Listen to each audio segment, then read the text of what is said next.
Hello' everyone, এই কুইবাত চায়েন্সৰ প্লেটফৰ্মলৈ মই প্ৰাঞ্জল ছাৰে তোমালোক সকলোকে স্বাগতম জনাইছো। চ' আজি মানে এটা খুব ধুনীয়া মই তোমালোকৰ বাবে টপিক লৈ আহিছো যে এইচএছ ফাৰ্ষ্ট ইয়াৰত কেনেকৈ ভাল নম্বৰ লাভ কৰিব পাৰে। পৰীক্ষাত ভাল নম্বৰ লাভ কৰিবলৈ সকলোৰে ইচ্ছা থাকে, পৰীক্ষাত সকলোৱে ভাল নম্বৰ লাভ কৰিব বিচাৰে, সেয়া লাগিলে ফাৰ্ষ্ট ইয়াৰে হওক, ছেকেণ্ড ইয়াৰে হওক, যিকোনো পৰীক্ষা হওক। কিন্তু তোমালোকে নিশ্চয় এটা বস্তু লক্ষ্য কৰিছা যে তোমালোকৰ নিশ্চয় কেতিয়াবা না কেতিয়াবা এই অনুভৱ হয় যে আমি বহুখিনি পঢ়ো, আমি সময় দিওঁ,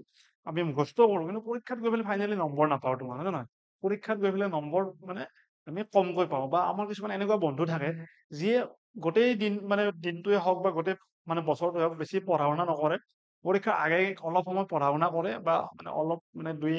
এদিন বা হওক 10-15 দিন হওক অকমান পঢ়ে, আৰু তুমি গোটেই বছৰটো পঢ়ি যিমানখিনি নম্বৰ পোৱা, সেই তোমাৰ বন্ধুজনে কি কৰে,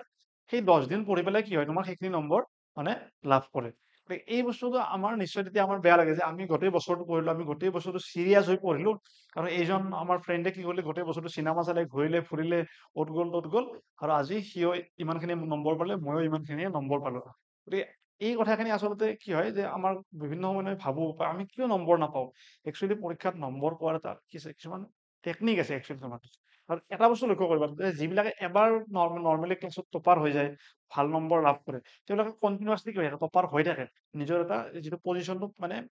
মানে মেইনটেইন কৰিব সেই হয়, তেওঁলোক সক্ষম হয়। সেই প্ৰথমবাৰ ভাল পজিশ্যন যাই পোৱাটোৱে বহুখিনি টান, আৰু সেই গতিকে এবাৰ যাই পোৱাৰ পিছত সেইটো মেইনটেইন কৰিব সহজ হয়। কিয় সহজ হয়? কাৰণ এবাৰ তুমি যদি সেই বুদ্ধিটো জানি যোৱা যে পৰীক্ষাত কিদৰে মানে স্ক'ৰ কৰিব পাৰি, পৰীক্ষাত আমি কিদৰে কম সময়ত ভাল মাৰ্ক কৰিব পাৰো, সেইবিলাক বস্তু কিছুমান আমি জানিব লাগিব। গতিকে চোৱা, আজি তোমালোকৰ যিহেতু এইচএছ ফাৰ্ষ্ট ইয়াৰৰ পৰীক্ষা আছে, মই তোমালোকক সৰু সৰু দুটামান টিপ দিব খুজিছো। সৰু সৰু তোমালোকক দুটামান টিপ দিব খুজিছো যে যোনে গোটেই বছৰটো এইটো নাই পঢ়া,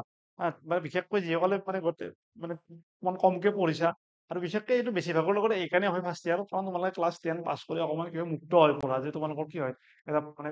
স্কুলৰ এটা বান্ধোনত থাকা, আৰু যেতিয়া কলেজত আহা এটা কি হয়, ফ্ৰী মাইণ্ডেড হয়, মানে অকমান ক্লাছ মানে মাজে মাজে বাং কৰিব পাৰা, গতিকে ঘৰৰ পৰা অকমান গম নাপায়, সেই বস্তুখিনি তোমালোকৰ এটা আহে। আৰু অহাৰ ফলত কি হয়, আমাৰ পঢ়াখিনিত কি হয়, অকমান মানে অলপ লেগ হৈ যায়। আৰু পৰীক্ষা যেতিয়া আহি পৰে যে ফাৰ্ষ্ট ইয়াৰ চোন আহি মানে পালে, একোচোন পঢ়াই হোৱা নাই। মই মেক্সিমাম ষ্টুডেণ্ট যেতিয়া মই অফলাইনত পঢ়াও বা মই মানে বিশেষকৈ অনলাইনত যেতিয়া মই পঢ়াও, বহুত ষ্টুডেণ্টক কমেণ্ট পাওঁ, মানে বহুতে কয়, ছাৰ পঢ়া নহয় ছাৰ, কেনেকে কি হ'ল, কেনেকে গুচি গ'ল বছৰটো গমেই নাপালো, ফাৰ্ষ্ট ইয়াৰ পাইছিলোহে, সেইদিনা ফাৰ্ষ্ট ইয়াৰ গ'লেই। গতিকে কিন্তু এতিয়া কি হৈছে যে ফাৰ্ষ্ট ইয়াৰটো পৰীক্ষাটো এনেকুৱা নহয় যে ফাৰ্ষ্ট ইয়াৰ পৰীক্ষাটো তোমালোকে পালেই তোমালোকৰ ছেকেণ্ড ইয়াৰত কিবা লাভ হৈ যাব। কিন্তু পৰীক্ষাটো এইকাৰণেই ইম্পৰ্টেণ্ট হয় যে তোমালোকে এই পৰীক্ষাটোৰ সহায়ত তোমালোকৰ নিজৰ যিটো সাহস, যিটো কনফিডেন্স, সেই কনফিডেন্সটো তোমালোকৰ এই পৰীক্ষাটো বুষ্ট কৰিব। তোমালোকে যদি মানে 100ৰ ভিতৰত তোমালোকে যদি মাত্ৰ, তোমালোকে যদি 100ৰ ভিতৰত কি হয়, মাত্ৰ ধৰা যে 100 মাৰ্কছৰ ভিতৰত তোমালোকে যদি মাত্ৰ 40 মাৰ্কছ পোৱা, তোমালোকৰ কি হ'ব, এতিয়া কনফিডেন্সটো ল' হ'ব। তোমালোকে যে যে মইচোন পৰীক্ষাত মেট্ৰিকত মই 85% পাই আহিছিলো, মই মেট্ৰিকত 85% পাই আহিছিলো, যে এতিয়া মই কিদৰে এই মানে 40 পাই গলো, 100ৰ ভিতৰত 50% মই কিদৰে পাই গলো, ইমান ভালৰ পৰা মোৰ মানে সেইটো তুমি নিজৰ এটা ডাউন হয়, আৰু সেই ডাউনটো তুমি ছেকেণ্ড ইয়াৰত গৈ মানে উঠাই আনালৈ তোমাৰ কি হয়, অলৰেডি ছেকেণ্ড ইয়াৰৰ পৰীক্ষা আহি যায়। সেইকাৰণে ফাৰ্ষ্ট ইয়াৰৰ পৰীক্ষাটো ইম্পৰ্টেণ্ট এইকাৰণে হয় যে তোমাৰ যাতে কনফিডেন্স লেভেলটো কি হয়, এটা লেভেললৈ আপ হৈ থাকে, যাতে তুমি ছেকেণ্ড ইয়াৰত যেতিয়া তুমি এতিয়া তোমালোকৰ মাৰ্চত ক্লাছ আছে নে নহয়, মানে চৰি মানে মাৰ্চত এক্সাম আছে, মাৰ্চ শেষ হোৱাৰ লগে লগে এপ্ৰিলত তোমালোকৰ বিহুৰ পিছতে বা বিহুৰ আগতেও কি হ'ব, ক্লাছ ষ্টাৰ্ট হ'ব। তাৰে পিছত তোমাৰ এই বস্তুটোৰ পৰা মানে অভাৰকাম কৰাতে কি হয়, তোমাৰ সময় লাগি যায়। সেইকাৰণে এই পৰীক্ষাটো তুমি ভাল কৰাটো এইকাৰণে বহুখিনি জৰুৰী হৈ পৰে। যে চোৱা, পৰীক্ষাত তুমি ভাল নম্বৰ লাভ কৰিবৰ কাৰণে একদম নৰ্মেল চিষ্টেম হৈছে কি, তুমি গোটেই বছৰটো পঢ়া, গোটেই বছৰটো পঢ়া, ক্লাছ এটেণ্ড কৰা, নোট বনোৱা। এতিয়া যিহেতু সময় নাই, সেইখিনি বস্তু চবেই জানে, সেইখিনি কথা ময়ো ক'ব নালাগে যে পৰীক্ষাত ভাল নম্বৰ পাবৰ কাৰণে কি কৰিব লাগে, গোটেই বছৰটো পঢ়িব লাগে, কিন্তু কম সময়, একচুৱেলি মই এইটো বস্তু লিখি দিয়া নাই। এইচএছ ফাৰ্ষ্ট ইয়াৰত একচুৱেলি ইয়াত আমাৰ হেডিংটো যদিও লিখি দিয়া নাই, একচুৱেলি আমাৰ ইয়াত এটা অন্তৰ্নিহিত বস্তু আছে, কম সময় হয়। যে কম সময়ত তুমি কিদৰে ভাল মাৰ্ক স্ক'ৰ কৰিবা, হয় নে নহয়? কম সময়ত কিদৰে ভাল মাৰ্ক স্ক'ৰ কৰিবা, এতিয়া তাৰে কাৰণে তোমালোকে কিছুমান বস্তু চাব লাগিব। তাৰে কাৰণে তোমালোকে কি চাব লাগিব, যে প্ৰথম কথা, তোমালোকে আশা কৰিছো যে মেক্সিমামে যদিও নোট বনোৱা নাই বা হয়তো লগত মেটেৰিয়েল নাই, আশা কৰিছো ক্লাছবিলাক কৰিছা। যোনে যোনে ক্লাছ কৰিছা তেওঁলোকৰ অলপ সহজ হ'ব, কাৰণ ক্লাছটো বহুত ইম্পৰ্টেণ্ট। ক্লাছত কি বুজি পাইছা পোৱা নাই ডাঙৰ কথা নহয়, যদি ক্লাছত গৈ পেলাই জাষ্ট বহিও আছা ন, তোমাৰ হ'লে কি পাবা, আইডিয়া পাবা। গতিকে এইচএছ ফাৰ্ষ্ট ইয়াৰত তোমাৰ এতিয়া যিসকলে ক্লাছ কৰিছে তেওঁলোকৰ এই বস্তুটো আকৌ সহজ হ'ব। যোনে একদম ক্লাছো নাই কৰা, তাহাঁত তোমালোকৰ বাবেও কিছুমান টিপছ আছে। যে কি টিপছ আছে তোমালোকৰ, যে আমাৰ প্ৰথম টিপছটো হৈছে কি তোমাৰ, যে আমি কি কৰিব লাগিব তোমাৰ আমি ফাৰ্ষ্ট আমাৰ তোমাৰ আমি চাব লাগিব কিছুমান এই সময়ত আমাৰ একদম সহজ বুদ্ধি যে কি পি ৱাই কিউ মানে হৈছে কি প্ৰিভিয়াছ ইয়াৰ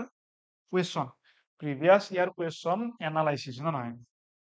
এনালাইচিছ তুমি প্ৰথম কি কাম কৰিব লাগিব প্ৰিভিয়াছ ইয়াৰ যিবিলাক অৰ্থাৎ তোমাৰ যিসমূহ প্ৰশ্ন আছে যিসমূহ তোমাৰ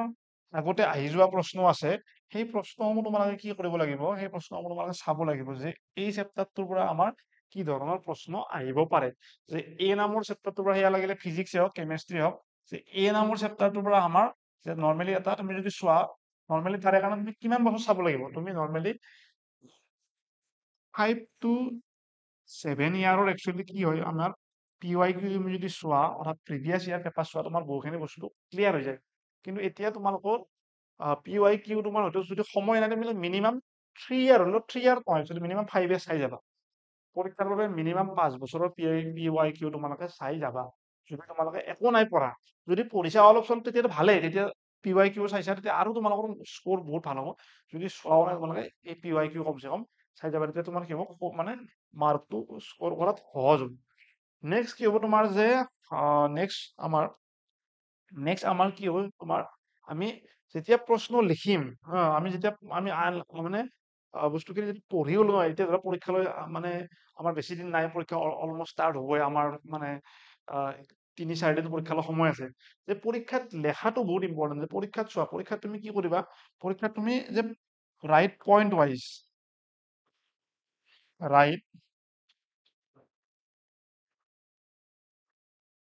ৱাইজ যে পৰীক্ষাত চোৱা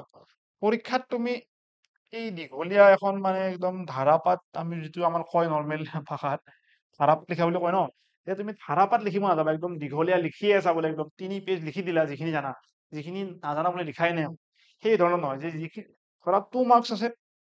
মাৰ্কছ আছে তুমি কি কৰা 2 মাৰ্কছত ধৰি লও 2 মাৰ্কছৰ কাৰণে তুমি কি লিখা 4টা পইণ্ট লিখি আহা এই ধৰণৰ তুমি 4টা পইণ্ট লিখি আহা 3 মাৰ্কছ আছে 5টা 6টা পইণ্ট লিখা লং কুৱেশ্যন আহিছে 4 মাৰ্কছৰ কুৱেশ্যন আহিছে তুমি কি কৰা তুমি জাষ্ট 5টা পইণ্ট লিখা 6টা পইণ্ট লিখা 5 মাৰ্কছৰ কুৱেশ্যন 5 মাৰ্কছ নৰ্মেলি আহা কম আহা এইবাৰ তোমাৰ যিটো MCQ আছে 5 মাৰ্কছ যদি আহিছে তুমি 10টা পইণ্ট লিখি থোৱা তুমি তুমি কি হয় যে এটা তুমি যদি পেৰাগ্ৰাফ লিখা তাতকে তুমি যদি 10টা পইণ্ট লিখা তোমাৰ সেই বস্তুখিনি তোমাক টিচাৰে মাৰ্ক দিব মানে ভাল পায় কিন্তু চোৱা টিচাৰে একেলগে যিবিলাক এক্সামিনাৰ আছে তেওঁলোকে বহুখিনি বহি একেলগে চাই ধৰা 200-300 বহি চাব হয় নহয় পেৰাগ্ৰাফ পঢ়িব বহুখিনি দিগদাৰ লাগে এজ এ টিচাৰ সেইটো বস্তু তোমালোকে ফিল কৰিব নোৱাৰা মানে এজ এ টিচাৰ এইখিনি বস্তু আমি ফিল কৰিব পাৰো এজ এ ষ্টুডেণ্ট তোমালোকে এইখিনি বস্তু ফিল কৰিব নোৱাৰা যে আমি যেতিয়া বহি চাওঁ আমি কি কৰো যে পইণ্ট ৱাইজ যেতিয়া লেখা থাকে ন এটা অকমান আৰু এই পইণ্ট ৱাইজ লিখাতে মানে এনেকুৱা নহয় যে একদম বোলে এইটো পইণ্ট বোলে একদম লাইন চাবই নোৱাৰে বোলে একদম বহুত এটা গেপ দি লিখিবা কাৰণ তোমালোকৰতো মানে পেজ খৰচ তোমালোকৰতো নহয় ন সেইটো তোমালোকক স্কুলে দিব কলেজে দিব গতিকে প্ৰত্যেকটো পইণ্টৰ মাজত যদি এটা ধুনীয়া গেপ থাকে আমি যদি এইখিনি বস্তু চাই পেলাই আমি মানে পঢ়ি যাতে টিচাৰটোৱে মাৰ্ক দিবলৈ ভাল পায় নেক্সট আৰু কি হৈছে তুমি চোৱা যে নিট এণ্ড ক্লিনটো মেইনটেইন কৰিব ট্ৰাই কৰিবা যে সেইটো ক'ব লগা নাই বাৰু এইটো তোমাৰ যে এইটো বস্তু হ'লে সুবিধা হয় এতিয়া মই পি ৱাই কিউৰ বিষয়ে তোমালোকক অকণমান ক'ব খুজিছো যে পি ৱাই কিউ চোৱা ইয়াত মই তোমালোকক আজি একচুৱেলি অনলি বায়'লজিৰ বস্তুখিনি দেখাই দিছো অকণমান মানে এনেকুৱা নহয় যে আমি অকল বায়'লজি তোমালোকৰ বাবে আমি লাগিলে আমি প্লেনো কৰি আছো কি প্লেন কৰি আছো যে তোমালোকৰ পৰীক্ষাৰ আগে যাতে আমি কিছুমান ইম্পৰ্টেণ্ট কুৱেশ্যন দিব পাৰো যিখিনি চাই তোমালোকে যাব পাৰা ফিজিক্সৰে হওক কেমেষ্ট্ৰি হওক বায়'লজিৰে হওক মেথছৰে হওক তোমালোকে যদি লাগে তোমালোকে আমাক কমেণ্ট ছেকশ্যনত জনোৱা যে তোমালোকক কমন কুৱেশ্যন তোমালোকে মোক এইটো বস্তু জনোৱা যে তোমালোকক কমন কুৱেশ্যন লাগে নে নালাগে তোমালোকক কমন কুৱেশ্যন তোমালোকক লাগে নে নালাগে তোমালোকে আমাক ইয়েছ বা ন' কৈ পেলাই আমাক কমেণ্ট ছেকশ্যনত জনোৱাচোন যদি তোমালোকে আমাক মানে আমি সঁহাৰি পাওঁ তোমালোকে যদি বিচাৰা আমি নিশ্চয় তোমালোকক কমন কুৱেশ্যন দিম তোমালোকে তাৰ পৰা কুৱেশ্যন পাবা কাৰণ আমাৰ যিসমূহ হায়াৰ ছেকেণ্ডাৰী পৰীক্ষা হৈ গ'ল মই নিজৰ কথা ক'ব খুজিছো বিশেষকৈ মই বায়'লজিৰ যিখিনি কমন দিছিলো সেই বায়'লজিৰ কমনৰ 70 মাৰ্কছৰ পৰা 63 মাৰ্কছ আমাৰ আহি গৈছে 63-64 মাৰ্কছ আহিছে ডাইৰেক্টলি বাকী 7 মাৰ্কছটো ইনডাইৰেক্টলি আহিছে এনেকুৱা নহয় সেইবিলাক সেইখিনি অহা নাই গতিকে আমি সেই লেভেললৈ আমি তোমালোকক কমন দিব পাৰো কিন্তু মানে লাগে নে নালাগে তোমালোকে আমাক কমেণ্ট ছেকশ্যনত জনাব চোৱা ইয়াত মই তোমালোকক দুটামান কুৱেশ্যন দেখাব খুজিছো এতিয়া তোমালোকক মই দুটামান কুৱেশ্যন দেখাব খুজিছো চোৱা এটা কুৱেশ্যন আছে কি who propose 5 kingdom concept of living world যে এই কুৱেশ্যন 2021তো আহিছে 22তো আহিছে 2000 মই জাষ্ট ইয়াত তিনিটামান বছৰত দেখাই দিছো মই গোটেইখিনি বস্তু দেখাই দিয়া নাই বাৰু এই কুৱেশ্যনটো অলমষ্ট তোমালোকক মই ক'লো যে মই লক্ষ্য কৰাৰ ভিতৰত যোৱা মোটামুটি 5 বছৰত প্ৰায় 4 বছৰে মানে 4বাৰে এই কুৱেশ্যনটো আহিছে 5 বছৰত এটা কুৱেশ্যন যদি 4বাৰ আহে আমাৰ কাৰণে এই টপিকটো ইম্পৰ্টেণ্ট হয় নে নহয় গতিকে আমি 5 কিংডম এই চেপ্টাৰটো যাৰ বায়'লজি আছে তোমালোকে 5 কিংডম যিটো মানে আছে এই 5 কিংডমৰ কনচেপ্টটো তোমালোকে চাই যাব লাগিব এই কিংডমৰ কোনে প্ৰপ'জ কৰিছিল সেইটোও সুধিব পাৰে নহ'লে তোমাক কি সুধিব পাৰে যে সেই নামকেইটাও সুধিব পাৰে এই ধৰণে আমি নেক্সট কুৱেশ্যন চোৱা যে what are the 5 kingdom living what are the 5 kingdoms in living world গতিকে এইটো 2023ত আহিছে চোৱা 2021 2022 2023 এইটো কুৱেশ্যন দেখাত অকণমান বেলেগ কিন্তু কি হয় এইটো যোনে চাই যাব সি কৰিব পাৰিব যে 2021ৰ কুৱেশ্যন পেপাৰখন যোনে চাই গৈছে কি হ'ব 2023ত যদি এক্সাম দিছে সি ভাল স্ক'ৰ এটা কৰিব পাৰিব 2019তো আহিছে 18তো আহিছে গতিকে এই ধৰণৰ বস্তুবিলাক কি হয় আমাৰ বিশেষকে তোমালোকক মই ক'লো তোমালোকে যোৱা এতিয়া তোমালোকে আজি যাই পেলাই কি কৰিবা আজি গৈ পেলাই তোমালোকে কি কৰিবা তোমালোকে 2021 তোমালোকে এতিয়া ভিডিঅ'টো শেষ হোৱাৰ পিছত 2021 আৰু 2022ৰ কুৱেশ্যন পেপাৰখন এবাৰ চাই চোৱাচোন মই বিশেষকৈ এইটো বায়'লজিৰ কৰোঁ বাকীখিনি মই তোমালোকক দেখাই দিম এনেকুৱা নহয় যে অকল মানে আমি বায়'লজি ডিছকাশ্যন কৰিম যে আজি তোমালোকক মই এটা বস্তু ক'লো তোমালোকে 2021 আৰু 2022ৰ কুৱেশ্যন পেপাৰখন এবাৰ ডাউনলোড কৰি চোৱা এবাৰ ডাউনলোড কৰি চোৱা তাৰপিছত তোমালোকে আহি পেলাই মোৰ কমেণ্ট ছেকশ্যনত কমেণ্ট কৰি জনাবা যে ছাৰ আপুনি মানে মই কোৱা কথাখিনি সঁচা হয় নে নহয় যে কেনেকুৱা ধৰণৰ কমন পৰে মানে এই দুয়োখন পেপাৰ তোমালোকে এবাৰ পঢ়ি চালে গম পাবা যে same question double direct copy paste হৈছে where are the chlorophyll present in chloroplast 21তো আহিছে 22তো আহিছে who propose the binomial nomenclature what is binomial nomenclature 21তো আহিছে 23তো আহিছে চোৱা গতিকে আমি এই ধৰণে বস্তুবিলাক চাব লাগিব যে আমি ডাইৰেক্ট কুৱেশ্যনটো চাই গ'লে নহ'ব কেতিয়াবা ইয়াত আৰু কিছুমান কুৱেশ্যন দিয়া আছে right the difference between cyclic relation non cyclic propose 21-22 direct আহিছে মানে 19ত খুব সম্ভৱ ইনডাইৰেক্টলি আহিছিল অকণমান গতিকে এই ধৰণে বস্তুবিলাক মানে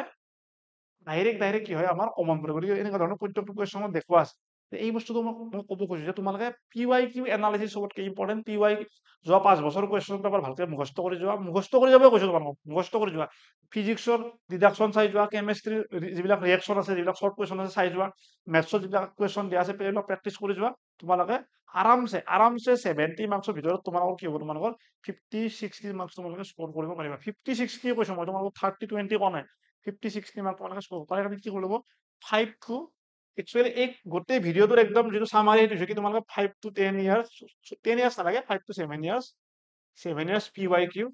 এনালাইচিছ তোমালোকে কৰক পৰীক্ষাত ভাল মাৰ্ক লোৱা আৰু তোমালোকে কি হ'ব তোমালোকে ইয়াৰ অতি কম সময়ত কি কৰিব পাৰিবা ভাল মাৰ্ক সেই কৰিব পাৰিবা গতিকে এবাৰ মই আপোনাক কৈ দিছো কি তোমালোকে কি কৰা কম সময়ত তোমালোকে PYQ এনালাইচিছ কৰা পৰীক্ষাত পইণ্ট ৱাইজ লিখা নিট এণ্ড ক্লিন কৰি লিখা আৰু পৰীক্ষাত ভাল নম্বৰ ল'বলৈ সক্ষম হোৱা একদম চবতকে ইম্পৰ্টেণ্ট হৈছে কি PYQ এনালাইচিছ যোনে একো পঢ়া নাই যোনে গোটেই বছৰটো একো পঢ়া নাই ঘূৰিলা ফুৰিলা মানে একো ৰিগ্ৰেট কৰিব নালাগে এইকেইদিন পৰীক্ষাৰ যি 3-4 দিন 5 দিন যি বন্ধ আছে তাৰে মাজত তোমালোকে এই 5 বছৰৰ কুৱেশ্যন পেপাৰ চাই যোৱা পৰীক্ষাত 60-70 মাৰ্ক লৈ পেলাই আহি পেলাই নিজে এটা কি নিজৰ কনফিডেন্সটো বুষ্ট কৰা আৰু আমাৰ মানে তোমালোকৰ যিটো আহি থকা এক্সাম 12ৰ এক্সাম আছে তাৰ কাৰণে প্ৰিপাৰেশ্যন ষ্টাৰ্ট কৰা গতিকে আজিলৈ ইয়াতে সামৰণি মাৰিছো এই ধৰণৰ টিপছ বা এই ধৰণৰ ভিডিঅ' পাবৰ বাবে আমাৰ চেনেলটো ছাবস্ক্ৰাইব কৰি দিবা আৰু আমাৰ ভিডিঅ'টো লাইক কৰি দিবা আজিলৈ ইয়াতে সামৰণি মাৰিছো ধন্যবাদ থেংক ইউ